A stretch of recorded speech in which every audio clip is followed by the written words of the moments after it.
الرحمن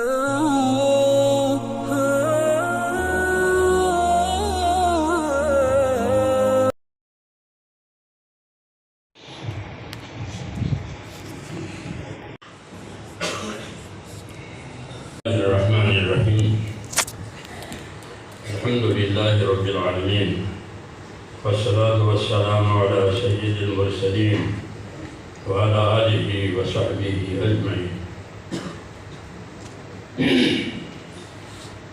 پہلی بات تو یہ ہے کہ جو طلباء کرام جنہوں نے تکمیل کی ہے ان سے یہ عرض ہے کہ یہ علم جو آپ نے لیا ہے اور آپ کو دیا ہے یہ بہت زیادہ محنتوں کے بعد آپ تک پہنچا ہے، ایسے نہیں پہنچا۔ جیسے روزی کے بارے میں اللہ تعالیٰ نے فرمایا ہے کہ انسان اپنی روزی پر غور کرے، فَلْيَنْظُرِ الْإِنسَانُ إِلَىٰ طَعَامِهِ، یہ کھانا جو منہ میں جا رہا ہے وہ کتنی کاوشوں کے بعد اور کتنے عملیات کے بعد یہ یہاں آیا ہے۔ اللہ تعالیٰ کہتے ہیں کتنے کھانے پر غور کرو۔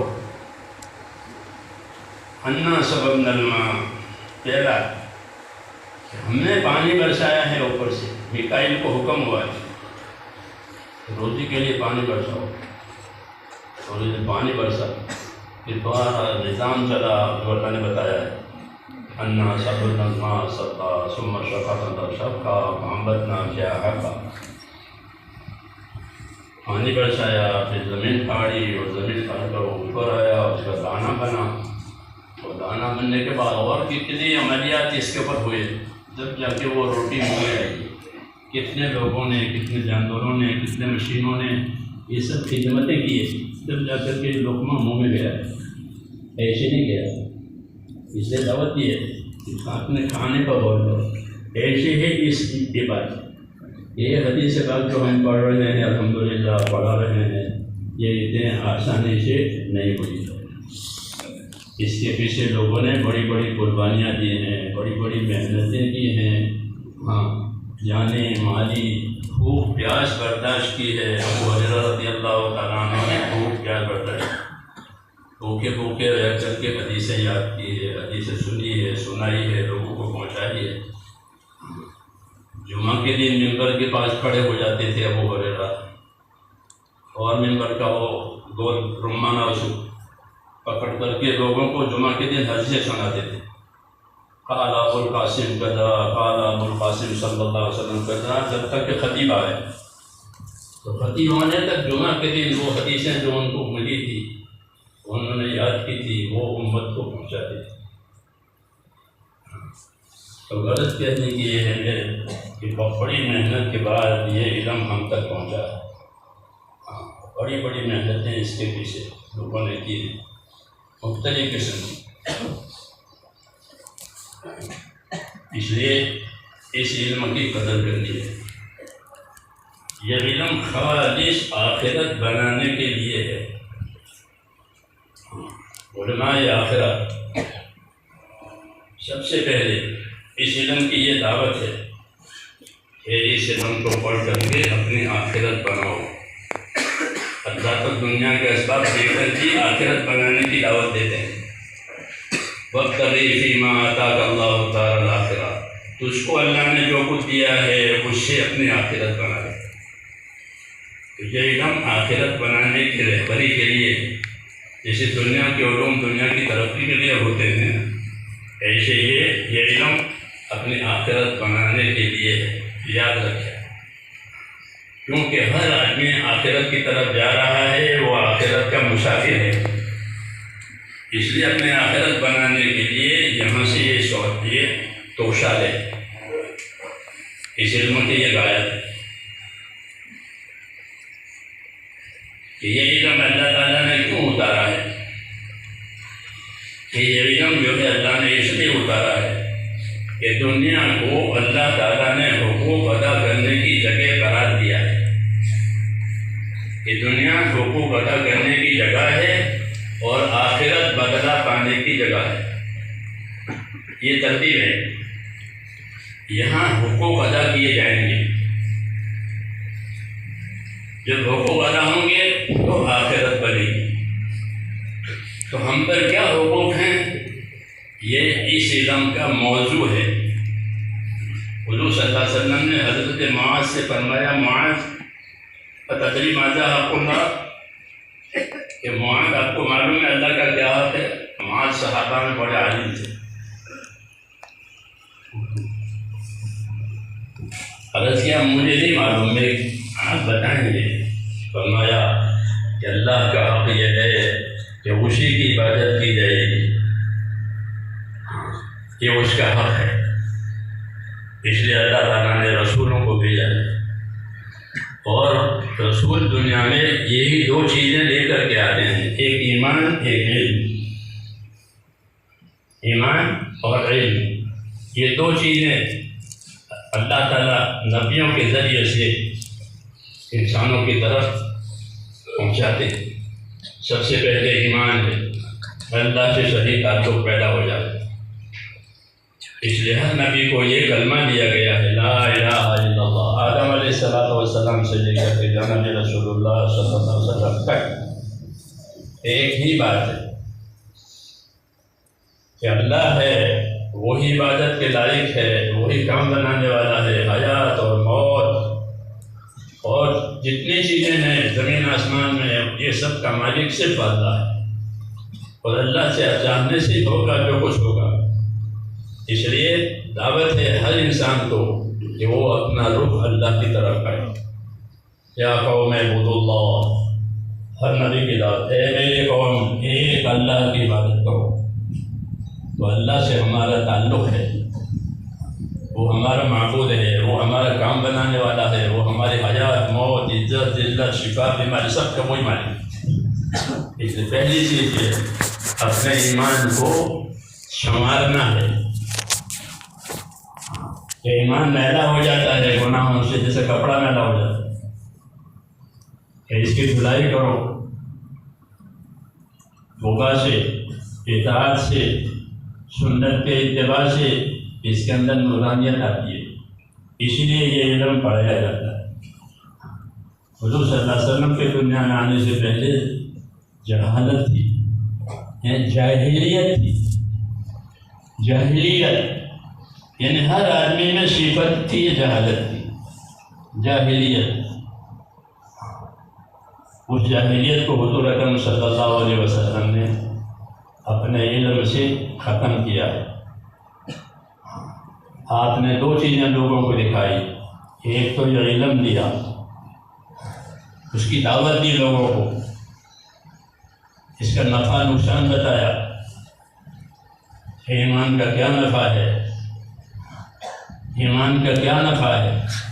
ایک ذرہ برابر بھی ایمان لے کر کے دنیا سے گیا تو ہمیشہ ہمیشہ کے لیے اللہ تعالیٰ 10 گنا بڑی جنت دے دیں گے، ہمیشہ کے لیے دیں گے. کیونکہ آخرت میں ابدیت ہے، آخرت میں ابدیت ہے یعنی ہمیشہ ہے، جو ہوگا وہ ہمیشہ کے لیے ہو جائے گا. ایمان کی آخرت میں اتنی قیمت ہے، اور ایمان کا دنیا میں یہ اثر ہے کہ ایک آدمی بھی اگر زمین پر اللہ اللہ کرنے والا ہوگا تو قیامت نہیں آئے گی، دنیا رہے گی. یہ بتایا ہے ایک آدمی بھی صرف اللہ اللہ کہتا ہے اور کچھ نہیں کرتا، اس کے اللہ اللہ کہنے کا اثر یہ ہوگا کہ دنیا باقی رہے گی. یہ ایمان کا اثر بتایا ہے، ایمان کا اجر بتایا ہے. اس لیے یہ بڑی دولت ہے اپنے ایمان کی حفاظت کرنی ہے اور ایمان کے تقاضے کو پورا کرنا ہے. ایمان کا کیا تقاضا ہے؟ جیسے دکان لگاوے تو دکان کے تقاضے آئیں گے، زمینداری کرے تو زمینداری کے تقاضے آئیں گے، خوشی سے اس کا نتیجہ اور فائدہ ملے گا. اللہ نے ہم کو ایمان دیا ہے، ایمان کا کیا تقاضا ہے؟ تو ایمان کا تقاضا اطاعت ہے. ایمان کا تقاضا کیا ہے؟ اللہ کی اور اس کے رسول کی اطاعت کی جائے گی. یہ ایمان کا تقاضا ہے، اور نبی اسی لیے آتے ہیں، وَمَا أَرْسَلْنَا مِن رَّسُولٍ إِلَّا لِيُطَاعَ بِإِذْنِ اللَّهِ، کہ ہم نے جب کبھی رسول بھیجا ہے تو اس لیے بھیجا ہے کہ رسول اللہ کے فرمانے سے لوگوں میں اللہ کی اطاعت کی بات چلائے اور لوگوں کو اللہ تعالیٰ کی اطاعت پر لاوے، اور یہی سب سے بڑا میرے دوستوں اور بزرگوں ہمارا کمال ہے کہ ہماری زندگی میں اللہ کی اطاعت آوے، اللہ کے فرائض ادا ہو جائے، اللہ کے حرام سے بچنا نصیب ہو جائے، اور اللہ کے دین کے تقاضوں کو پورا کرنا آ جائے۔ یہ تقاضا ہے ایمان کا کہ جو چیزیں اللہ نے ہم پر فرض کی ہے اس کا جاننا بھی فرض ہے، اس کا پورا کرنا بھی فرض ہے۔ ہاں، تو ایمان کا پہلا تقاضا کہ جو اللہ تعالیٰ نے ہم پر جو چیزیں فرض کی ہے، جانی عبادت نماز ہے، روزہ ہے، یہ جانی عبادتیں ہیں، ایسے اللہ کا ذکر ہے، دین کا سیکھنا ہے، یہ فرائض میں داخل ہے، دین کا سیکھنا یہ فرائض میں داخل ہے۔ تو پہلا تقاضا ایمان کا یہ ہے کہ اپنی زندگیوں میں اس فرض کو ادا کریں اور دین کا علم سیکھیں بھی، اپنی اولاد کو بھی سکھاویں اور دوسروں کو سکھانے کے لیے تیار کریں، دوسروں کو سکھانے کے لیے آمادہ کریں، اس کی دعوت دیں۔ یہ اس کا تقاضا ہے تاکہ زندگیوں میں ایمان آوے، اللہ کی اطاعت آوے، اور اطاعت بھی پوری آوے۔ صحابہ کرام رضی اللہ تعالیٰ عنہم نے اس بات کو اچھی طرح سمجھا تھا، اس لیے وہ فرماتے تھے کہ باجانا رسول اللہ صلی اللہ علیہ وسلم علی السمع والطاعہ، ہم نے حضور کے ہاتھ میں ہاتھ دے کر یہ قول قرار کیا ہے کہ ہم آپ کی بات مانیں گے، مانتے رہیں گے، مانیں گے اور مانتے رہیں گے، اور ہر حال میں مانیں گے، ہر حال میں مانیں گے۔ لیکن حال مانو گے فی العسر والیسر والمنشط والمکرہ وعلی عثرۃ علینا، کہ ہم آپ کی بات مانیں گے، جی چاہے گا تو بھی مانیں گے، جی نہیں چاہے گا تو بھی مانیں گے، غریبی آئے گی تو بھی مانیں گے اور کام کریں گے، مالداری آئے گی تو بھی کام کریں گے اور آپ کی بات مانیں۔ کوئی ہم کو پوچھے، کوئی ہم کو نہ پوچھے، ہم ہر حال میں آپ کی بات مان کر کے رہیں۔ اس کو کہتے ہیں اطاعت کامل، کہ ہر حال میں ہم اطاعت کرنے والے رہیں گے۔ یہ دین کا اور علم کا یہ تقاضا ہے۔ یہ جلسے اس لیے ہوئے، ہاں یہ جلسے بچوں کے نہیں ہیں، یہ تو ہم لوگوں کے ہیں، ہم لوگوں کے لیے یہ جلسے ہیں۔ اس میں یہ پیغام ہے، کیونکہ اسلام خود پیغام ہے، اسلام اللہ کا پیغام ہے، تو اس میں یہ پیغام ہے کہ اللہ کی بات، اللہ کے رسول کی بات زندگی کے ہر حال میں ماننی چاہیے۔ مسلمان جو ہے حال کا تابع نہیں ہوتا، وہ تو حکم کا تابع ہوتا ہے۔ جی ہاں، ہم حال کے تابع نہیں ہوتے بلکہ ہم حکم کے تابع ہوتے ہیں۔ جی ہاں، آج تو لوگ حال کو دیکھتے ہیں، حالات کو دیکھتے ہیں نہیں، اس لیے ہماری ذمہ داری ہے کہ ہم حکم کو دیکھیں کہ حکم کیا ہے۔ حالات تو بدل جائیں گے، حکم نہیں بدلے گا، حکم جو ہے وہی رہے گا۔ حضرت مولانا محمد یوسف رحمۃ اللہ علیہ فرماتے تھے کہ ہم حال کے تابع نہیں ہیں، ہم تو حکموں کے تابع ہیں۔ جو بھی حکم آئے گا، جس حال میں حکم آئے گا، ہم اس حکم کو پورا کریں۔ فرماتے تھے کہ اسی وجہ سے ہماری عبادتوں میں قمری نظام ہے، چاند والا نظام ہے۔ روزے، حج ہم چاند کے حساب سے رکھتے ہیں۔ چاند کے حساب میں یہ ہے کہ موسم بدلتے رہیں گے اور اللہ کے فرائض آتے رہیں گے۔ کبھی گرمی میں روز آئے گا، دنیا والوں کی طرح سے نہیں ہوتا، دنیا والوں کے ہاتھوں ان کا نظام ہے، یہ گرمی کا زمانہ ہے، چھٹی، دماغ کام نہیں کرتا گرمی میں، اس لیے گرمیوں میں چھٹی۔ جن ملکوں میں زیادہ سردیاں ہوتی ہیں وہ سردی میں چھٹی کر دیتے ہیں کہ اب کام نہیں ہوگا، سردی ہو گئی۔ تو فرماتے تھے ہم سردی گرمی کے تابع نہیں ہیں، ہم بارش کے اور دھوپ کے تابع نہیں ہیں، ہم تو یہ دیکھیں گے کہ حکم کیا ہے، اس لیے ہماری عبادتیں موسموں کے ساتھ نہیں ہے، حکموں کے ساتھ ہے۔ نماز کبھی گرمی میں سخت گرمی ہے، پیدل چل جاتے ہیں مسجدوں میں لوگ، اندھیرے میں لوگ آتے ہیں، اندھیرے میں نمازوں میں آتے ہیں، اندھیرا ہے لیکن نماز کا وقت ہو گیا ہے کہ اندھیرے میں آؤ، تمہیں اندھیرے میں آنے کا انعام ملے گا۔ بشر البشارین فی الظلم بالنور التام یوم القیامہ، کہ جو لوگ اندھیروں میں مسجدوں میں آتے، اس زمانے میں لائٹ نہیں تھی، لوگ اندھیروں میں آتے تھے، کہ اندھیروں میں مسجدوں میں آنے والوں کے لیے بشارت کرو کہ ان کو قیامت سے پورا نور ملے گا۔ تو اندھیروں میں لوگ مسجد میں آتے تھے اور سلسلاتی دھوپ میں مسجد میں آتے تھے، کیوں کہ اس ملک میں تو سب زیادہ دھوپ ہوتی ہے، تو وہ دھوپ میں مسجد میں آتے تھے، اندھیروں میں مسجد میں آتے تھے۔ گرج بارش ہوئی تو بارشوں میں آتے تھے، سردی ہوئی تو سردیوں میں آتے تھے، ہر حال میں ایسے ہر کبھی سردی میں آئے گا، کبھی گرمی میں آئے گا، رمضان سردی میں آئے، گرمی میں آئے، بارش میں آئے، کوئی موسم مقرر نہیں۔ ہاں، ایک آدمی 50 سال کی زندگی گزارے تو اس کو رمضان ہر موسم کا آئے گا اس کے ذمہ، سردیوں میں رکھے روزے، گرمیوں میں رکھے، بارشوں میں رکھے۔ جی ہاں، کیوں کہ ہم موسموں کے تابع نہیں ہیں، ہم حال کے تابع نہیں ہیں، ہم حکم کے تابع ہیں۔ یہ دلیل ہے ہماری عبادتوں کے نظام سے کہ مسلمان تو اللہ کے امر کو دیکھتا ہے کہ اللہ کا کیا امر ہے، ہاں، اس لیے وہ ہر حال میں اللہ تعالیٰ کے حکم کو پورا کرتا ہے، اس لیے اللہ تعالیٰ اس کو امر کے پورا کرنے کا بھی انعام دیتے ہیں اور حال جو برداشت کیا ہے اس کا انعام بھی دیتے ہیں۔ اس میں کیا اندھیرے میں مسجد میں گئے فجر کی نماز پڑھنے کے لیے یا تہجد کی نماز پڑھنے کے لیے، تو اندھیرے میں جانے کا بھی انعام ملے گا۔ گرمیوں میں آیا ہے ظہر کی نماز پڑھنے کے لیے، تو گرمیوں میں ظہر کی نماز پڑھنے کے لیے آنے والے کو بھی انعام ملے گا، اور جتنے دور سے آئے گا اتنا انعام زیادہ ہوگا۔ یہ دین ہے کہ اس میں اللہ تعالیٰ اپنا حکم دیں گے اور اللہ کے اطاعت ہر حال میں کی جائے گی، اور اللہ کی اطاعت کرنے کی وجہ سے ان کو حکموں کا پورا کرنا اس کا بھی انعام ملے گا اور حالات کے برداشت کرنے کا بھی انعام ملے گا۔ یہ اللہ کا نظام ہے، لیکن بہرحال دکھانی ہے اللہ تعالیٰ کو اپنی اطاعت دکھانی ہے کہ ہم اللہ تعالیٰ کی اطاعت کے لیے ہیں۔ مسلمان اپنی زندگی میں آزاد نہیں ہے، بلکہ وہ پابند ہے، پیدائش سے لے کر کے کہاں تک کہ موت تک۔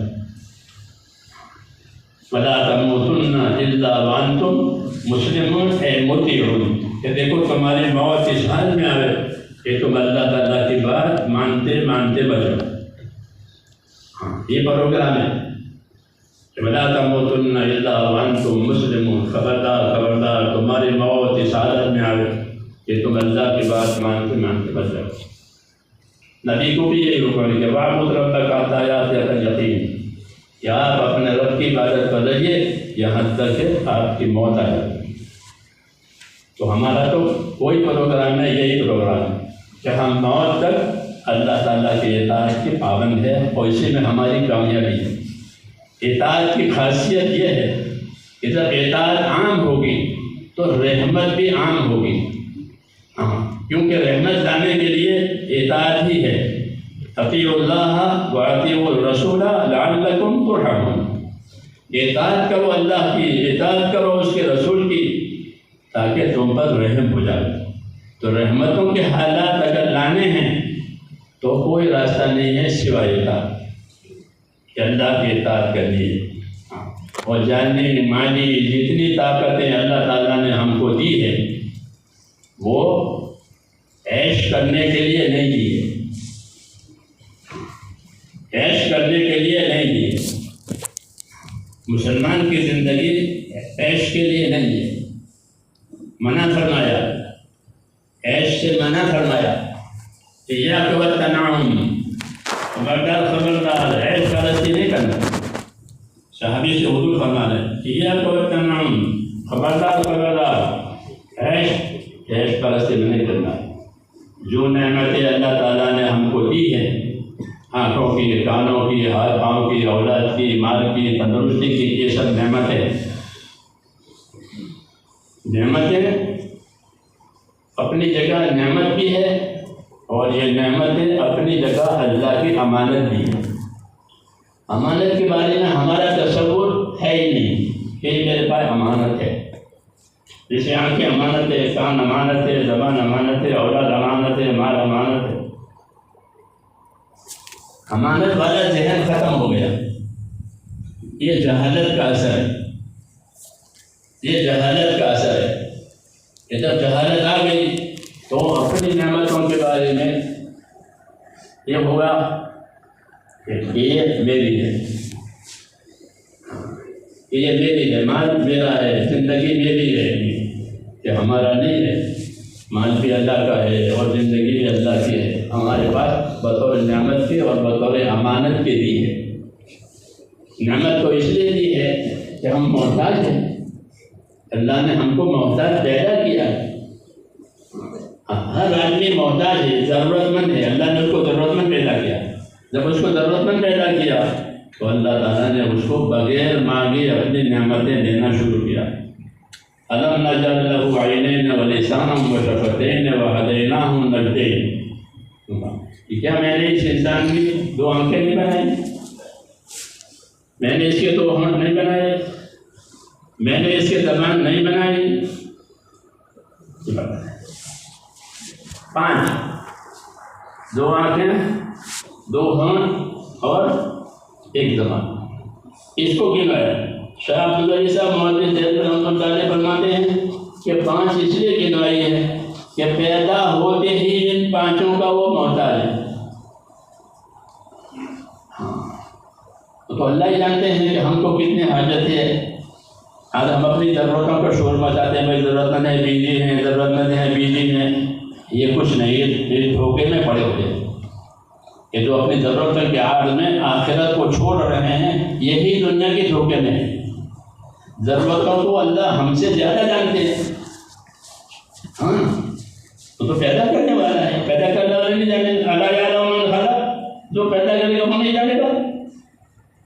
تو ہماری ضرورتوں کو میرے دوستوں اللہ ہم سے زیادہ جانتے ہیں، اس لیے وہ اپنی تربیت کے طور سے ہماری ضرورتوں کا انتظام کرتے ہیں۔ کہا میں نے اس کی 2 آنکھیں نہیں بنائی، میں نے اس کے 2 ہونٹ نہیں بنائے، میں نے اس کی زبان نہیں بنائی۔ کتنی ہوئی؟ 5۔ فرماتے شاہ عبدالعزیز صاحب کہ 5 اس لیے ہے کہ پیدا ہوتے ہی 5 کا محتاج ہے۔ دودھ کیسے پیے گا؟ ہونٹ نہیں ہے تو۔ سہارنپور کے علاقے میں میرے سامنے کی بات ہے، ایک بچہ پیدا ہوا، اس کا اوپر کا ہونٹ نہیں ہے، بہت پریشان ماں باپ، کیونکہ شیشی بھی نہیں رہے گی، ماں سے تو وہ دودھ پی نہیں سکتا اور شیشی بھی نہیں، کیوں؟ ہونٹ نہیں ہے، ایک ہونٹ، ہاں تو زندگی مشکل ہو گئی۔ تو فرمایا ہم نے اس کے 2 ہونٹ نہیں بنائے، 2 آنکھیں نہیں بنائی کہ اپنے آنکھوں سے ماں کو دیکھتا ہے، ماں کی چھاتی کو دیکھتا ہے، ماں کو پہچانتا ہے۔ زبان دی کہ زبان چکھتی ہے، ذائقہ محسوس کرتی ہے، میٹھا ہے، پھیکا ہے، کیا ہے۔ تو یہ 5 کا پہلے محتاج تھا، تو اس کی حاجت روائی اللہ نے پہلے ہی کر دی۔ کیوں؟ کہ اللہ پروردگار ہے، رب پالنے والے ہیں، تو ہماری ضرورتوں کو میرے دوستوں اللہ ہم سے زیادہ جانتے ہیں، اس لیے وہ ہم پر اپنی نعمتیں دیتے رہتے ہیں۔ 2 چیزیں آدمی کی طرف آتی ہے، ایک اللہ کی نعمتیں آتی ہے روز روز، دوسرے اللہ کے احکام آتے ہیں اس کی طرف، یہ دونوں چیزیں برابر آتی ہیں۔ جیسے نماز کا بتایا تو نماز کا حکم آئے گا کہ نماز ادا کرو، فریضہ کہے گا نماز ادا کرو، 2 ضرورت کو اپنے اوپر سے بجھاؤ۔ تو اللہ کی طرف سے 2 چیزیں آئیں گی، ایک نعمتیں آئیں گی اور ایک اللہ تعالیٰ کے حکم آئیں گے۔ نعمتوں کے جواب میں شکر کرنا ہے، اور جو حکم آئیں گے اس کے جواب میں اطاعت کرنی ہے۔ یہ نعمتوں کا شکر کرو۔ حضور صلی اللہ علیہ وسلم دعا مانگتے تھے رب اعیننی علی ذکرک و شکرک و حسن عبادتک، وہ اس وجہ سے کہ اللہ میری مدد کر تیرے ذکر کرنے پر کہ میں تیرا ذاکر بنوں۔ ذاکر وہ ہوتا ہے جو اطاعت کرنے والا ہوتا ہے، اس کو ذاکر کہتے ہیں۔ اصل ذاکر وہ ہے جو اللہ کے اطاعت میں ہے۔ کل مطیع ذاکر، لکھا ہے علماء نے کہ کل مطیع ذاکر، ہر وہ آدمی جو اللہ کی اطاعت پر ہے وہ ذاکر ہے۔ کیوں کہ ذکر کی اطاعت، ذکر کی اصلی غایت اور ذکر کا اصلی مقصد اپنی غفلت کو دور کر کے اللہ کی اطاعت کرنا ہے۔ کیونکہ جو ذاکر نہیں ہوگا، غافل ہوگا، وہ کیسے اطاعت کرے گا؟ وہ تو فجر میں سوئے گا، ہاں کھا پی کے، وہ غافل ہے۔ لیکن جو ذاکر ہوگا تو وہ اللہ کی اطاعت پر آئے گا۔ ذکر اللہ کی اطاعت کا ذریعہ ہے، ذکر اللہ کی محبت کا ذریعہ ہے۔ اس لیے حضور نے مدد مانگی کہ اللہ تو میری مدد فرما کہ میں تیرا ذکر کرنے والا بنوں، تیری یاد کرنے والوں میں تیری یاد میرے دل میں اترے تاکہ میں تیری اطاعت کروں۔ پھر جو نعمتیں آئی ہیں، نعمتوں کا شکر کرو۔ اس لیے دو مانگے اعیننی علی ذکرک و شکرک، کہ میں تیری نعمتوں کا شکر کروں۔ اس لیے نعمتوں پر شکر بھی کرنا ہے، ورنہ نعمتیں اللہ سے غافل کرے گی۔ حضرت عمر فرماتے تھے احتفظ من النعمہ احتفاظک من المعصیہ، کہ نعمتوں سے بھی ایسے چوکنے رہو جیسے گناہوں سے اور معصیت سے چوکنے رہتے۔ کیونکہ نعمتیں اگر غفلت کے ساتھ ہوئی تو وہ نعمتیں گناہوں پر لے جائیں گی، پکی بات ہے۔ اللہ نے تندرستی دی ہے، نعمت ہے، اگر اسی قدر نہ ہوئی تو تندرستی فضولیات میں، گناہوں میں، معصیتوں میں جائے گی۔ ایسے ہی مال، کہ اللہ نے مال دیا ہے تو مال کیوں دیا ہے؟ کہ مال تو اللہ تعالیٰ نے حقوق ادا کرنے کے لیے دیا ہے۔ یہ زندگی کا سہارا ہے مال، حدیثوں میں ہے مال، کہ مال زندگی کا سہارا ہے، بہترین سہارا ہے۔ اللہ نے اس کو پیدا کیا، لیکن اس لیے پیدا کیا ہے کہ مال کے ذریعے سے حقوق ادا کرو۔ حقوق کیا کیا ہیں؟ وہ علم سے ملے گا۔ ہمارا جو علم ہے وہ حقوق کی پہچان کرانے کے لیے ہے کہ تمہارے پر دنیا میں حقوق آئیں گے، مالی، بدنی، جتنے تعلقات جتنے حقوق، قاعدہ ہے جتنے آپ کے تعلقات اتنے آپ کے حقوق۔ ان حقوق کو کیا کیا ہیں؟ اس کے لیے یہ علم ہے جو ہم نے آپ نے پڑھایا ہے۔ یہ حقوق کو پہچان کر ادا کرنے کے لیے ہے۔ اللہ کا کیا حق ہے، رسول کا کیا حق ہے، قرآن کا کیا حق ہے، ایسے جتنے تعلقات ہیں ان تعلقات میں کیا کیا حقوق ہیں، ان حقوق کی معرفت کرانے کے لیے یہ علم ہے۔ اس لیے اس کو اچھی طرح پڑھنا ہے، سمجھنا ہے، اس پر عمل کرنا ہے، دوسروں کو سمجھانا ہے، اور عام لوگوں کو ان چیزوں کو معلوم کرنے کے لیے علم والوں سے تعلق پیدا کرنا ہے۔ علم والوں سے تعلق پیدا ہوگا تو ان کو خبر پڑے گی کہ کیا کیا حق ہے۔ علم والوں سے تعلق ہی نہیں ہے، دنیا والوں سے تعلق ہے، تو پھر یہ دنیا ان کے لیے دھوکے کا سبب بنے گی کہ جہالت کی وجہ سے یہ غافل ہو جائیں گے، اور غفلت ہو کر پھر اپنے آخرت کو بھول جائیں گے اور دنیا میں لگ جائیں گے۔ آخرت کو بھول جانا اور دنیا میں لگ جانا یہی دھوکہ کہلاتا ہے۔ اور شیطان بہکائے گا کہ کوئی بات نہیں، بعد میں توبہ کر لیں گے، ہو جائے گا، کہ یہ بات غلط ہے۔ اس سے میرے دوستو، زندگی امانت ہے، اور زندگی کے جتنے اسباب اللہ نے ہم کو دیے ہیں وہ بھی اللہ کی امانت ہے۔ ان امانتوں کو اللہ تعالیٰ نے حق ادا کرنے کے لیے دیے۔ دین سیکھیں گے تو حق کا پتہ چلے گا کہ ہم پر کیا حق ہے۔ دین نہیں سیکھیں گے تو اپنی خواہشوں پر زندگی گزرے گی۔ دو ہی ہے، یا ہوا یا ہدا، دو راستے ہیں۔ ایک راستہ ہدا کا یعنی علم کا، ایک راستہ ہوا کا یعنی خواہشوں۔ تو اس میں علم نہیں ہوتا کہ اپنے جان مال سے جو جی چاہو کرو، کہ یہ راستہ بہت برا ہے۔ کہ جو خواہش کے راستے پر اپنے جان مال لگاوے گا وہ اللہ سے دور ہو جائے گا۔ وَلَا تَتَّبِعِ الْهَوَىٰ فَيُضِلَّكَ عَنْ سَبِيلِ اللَّهِ، خبردار اپنی منچاہی پر نہ جانا، نہیں تو یہ منچاہی تمہیں اللہ تعالیٰ کے راستے سے دور کرے گی۔ جب اللہ کے راستے سے دور ہو جائے گی میرے دوستو، تو پھر اللہ کی رحمتوں سے محرومی ہوتی ہے۔ دنیا میں پریشانی آتی ہے اور آخرت کا معاملہ تو اللہ ہی جانتا ہے۔ اس لیے اپنی ذات کو سب سے پہلے اپنی ذات کو دیندار بنانا ہے، یہ ذمہ داری ہے۔ ہر آدمی اپنی ذات کو دیندار بناوے، جسے اپنی تندرستی پسند کرتا ہے، اپنے لیے خوشحالی پسند کرتا ہے، ایسے ہی اپنی ذات کے لیے کوشش کرے اپنی ذات کو دیندار بناوے۔ یہ پہلا فریضہ ہے۔ یا ایھا الذین آمنوا قوا انفسکم واہلیکم نارا، اے ایمان والو اپنے آپ کو اور اپنے اہل و عیال کو دوزخ کی آگ سے بچاؤ۔ یہ حکم ہے۔ جیسے بھوک پیاس سے بچاتے ہیں، سردی گرمی سے بچاتے ہیں، ایسے ہی بلکہ اس سے کہیں زیادہ اپنے آپ کو اور اپنے اہل و عیال کو دوزخ سے بچاؤ۔ آج یہ خیال ہی نہیں ہے کہ دوزخ سے بچے، اپنی راحت کا اور راحتوں میں ترقی کرتے ہیں، یہ بات ٹھیک نہیں ہے، بلکہ اپنے آپ کو دوزخ سے بچانا ضروری ہے۔ جناب رسول اللہ صلی اللہ علیہ وسلم نے قسم کھا کر کے یہ بات بتائی۔ کیا بات بتائی؟ کہ میں اس خدا کی قسم کھا کے کہتا ہوں جس کے قبضے میں میری جان ہے کہ آدمی کے مرنے کے بعد اس کا ٹھکانہ یا جنت ہے یا دوزخ ہے، تو تیسری جگہ نہیں۔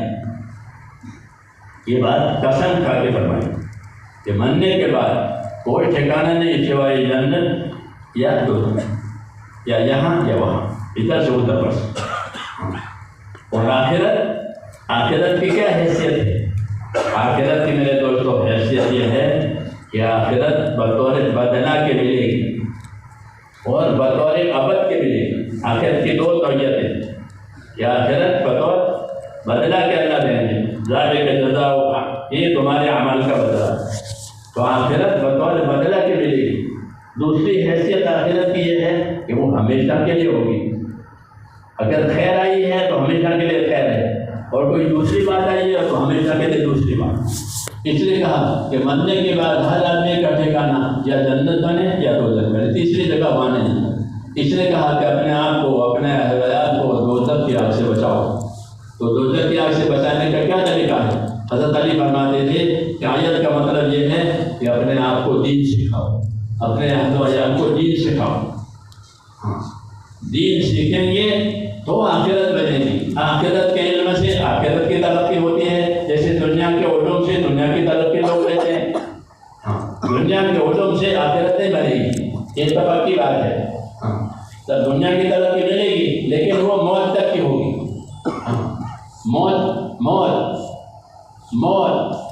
موت عجیب ہے میرے دوست۔ موت کے لیے کل بھی نہیں کہہ سکتے، پل بھی نہیں کہہ سکتے۔ کل نہیں، پل، کہ پل کی خبر نہیں ہے، کل کی بات تو الگ ہے۔ موت کیسا مسئلہ ہے؟ جتنی چیزیں ہیں اس کے علاوہ وہ دنیا کے لیے، وہ دنیا کا کوئی بھروسہ نہیں، کل ہے نہیں ہے، پل میں ہے پل میں نہیں ہے، اس کا کوئی بھروسہ نہیں۔ اس لیے میرے دوستو اس علم کو سیکھ کر کے سب سے پہلے اپنے آپ کو دیندار بنانا ہے، اپنے اہل و عیال کو دیندار بنانا ہے۔ اور ہم تو آخری امت ہیں، ہمارے ذمہ ہے کہ ساری دنیا میں اللہ کے دین والی بات دنیا میں چلے۔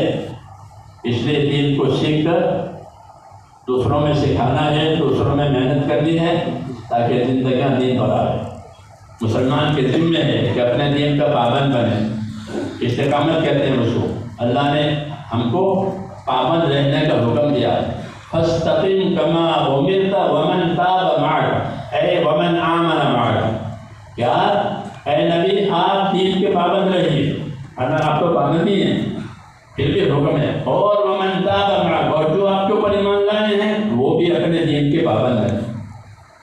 اس لیے یہ پہلی ذمہ داری ہے کہ ہم دین کے پابند بنیں، اللہ کے فرائض ادا ہو جائیں، اللہ کے حرام سے بچنا نصیب ہو جائے، اور نبی صلی اللہ علیہ وسلم کی سنتوں کا اتباع ہو جائے، اور اپنے دین کے مددگار بنیں تاکہ دنیا میں لوگ دین سیکھیں، دین سکھائیں، دین پھیلے اور زندگیاں دین پر آئے۔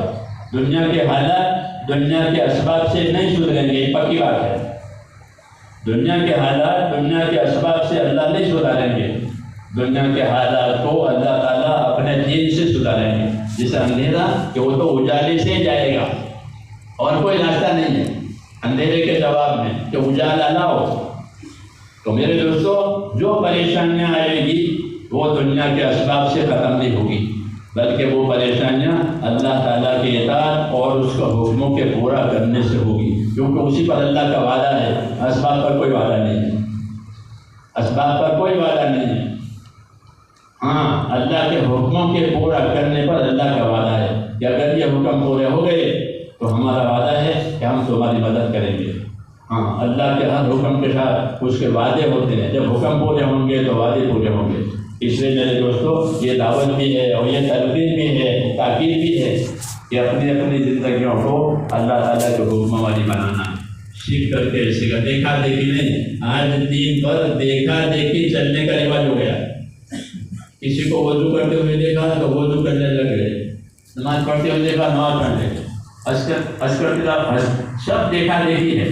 یہ نہیں کہ اس کے صحیح طریقہ کیا ہے. حالانکہ دین تو طریقوں کا نام ہے، دین تو طریقوں کا نام ہے. ہم کو حضور صلی اللہ علیہ وسلم نے طریقے دیے ہیں. رسول آتے ہی طریقوں کے لیے، طریقوں کو بتانے کے لیے آتے ہیں. حکم تو اللہ دیتے ہیں اوپر سے، اور حکم کے پورا کرنے کے طریقے نبی دیتے ہیں. نبی کی ذمہ داری ہے کہ وہ طریقہ بتائے کہ رکوع کرنے کا کیا طریقہ ہے، سجدہ کرنے کا کیا طریقہ ہے، انگلیاں کیسے رکھو گے، ہاتھ کیسے باندھو گے. ایک ایک چیز کے طریقے بتائیں. ایسا نہیں چھوڑا ہے ہم کو، اسی کو دین کہتے ہیں. اس لیے زندگیوں میں اس کو سیکھنا ہے تاکہ ہماری زندگی اللہ کے حکم والی، رسول صلی اللہ علیہ وسلم طریقوں والی بنے. کیونکہ آدمی سے سب سے پہلے اس کی قبر میں اس کا دین پوچھا جائے گا. اپنا دین بتاؤ، ماں دین ہوگا، تمہارا دین کیا ہے.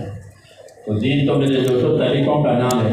اگر زندگی طریقے پر گزری ہے تو آخرت آسان ہو جائے گی اور دنیا برکت والی ملے گی. یہ پکی بات ہے کہ اگر زندگیوں میں دین آیا تو دنیا برکت والی ملے گی. ہاں پاؤں پر پڑی ملے گی، دنیا پاؤں پر پڑے گی. نہیں تو دنیا سر چڑی ملے گی، پریشان کرے گی. ہاں کیوں دین نہیں ہے. یہ وعدے ہیں اللہ تعالیٰ کے کہ دین پر ہونے سے اللہ برکتوں کے طور پر دنیا دے دیں گے اور بدلے کے طور پر آخرت دیں گے. اور جو بدلہ اللہ دیں گے وہ تو بہت بڑا ہوگا. ہاں بڑا ہوگا کیونکہ اللہ بڑے ہیں، اس لیے وہ بدلہ بھی بڑا چڑھا کر کے دیتے ہیں. اس لیے حدیثوں میں کہ اللہ تعالیٰ سے امیدوار رہو، امیدوار رہو، اللہ کی بشارتیں سنو، امیدوار رہو. ہاں اور جو ذمہ داری اللہ نے ڈالی ہے اسے پوری کرو. گھبرانے کی کوئی بات نہیں ہے، مسئلہ اللہ تعالیٰ کے ہاتھ میں ہے.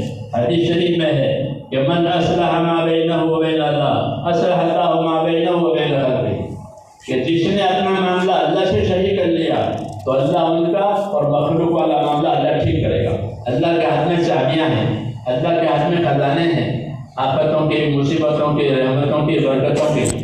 چابیاں بھی اس کے ہاتھ میں، خزانے بھی اس کے ہاتھ. اس لیے حضور صلی اللہ علیہ وسلم نے دعوت دی ہے کہ اپنا معاملہ اللہ سے صحیح کرنا سیکھو. جب اللہ سے معاملہ صحیح ہو جائے گا تو پھر نیچے کے معاملات اللہ صحیح کریں گے. یہ بشارت ہے. اس لیے میرے بھائیوں ان جلسوں کا کوئی، ان جلسے کوئی رواجی جلسے نہیں ہے. مسلمانوں کا جو اجتماع ہوتا ہے جمع ہونا وہ رواجی نہیں ہوتا. رواج پر کچھ نہیں ملتا. حکموں پر، طریقوں پر جب اخلاص کے ساتھ عمل ہوگا تو اللہ بہت دیں گے، بہت دیں گے. دنیا بھی دیں گے، آخرت بھی دیں گے. اس لیے اپنی زندگی اللہ کے حکموں والی بنانی ہے، حضور صلی اللہ علیہ وسلم کے طریقوں پر زندگی گزارنی ہے. اللہ کے فرائض کو ادا کرنا ہے، اللہ کے حرام سے اپنے آپ کو بچانا ہے اور اس کو صحیح کرنے کے لیے دین سیکھنا ہے. دین سیکھیں گے تو یہ ذمہ داری پوری ہوگی. اللہ تعالیٰ مجھے بھی اس کے توفیق عطا فرمائے، آپ کو بھی کروں. ٹھیک ہے، آپ لوگ پڑھا. ابھی انشاءاللہ نکاح کی مجلس ہوگی.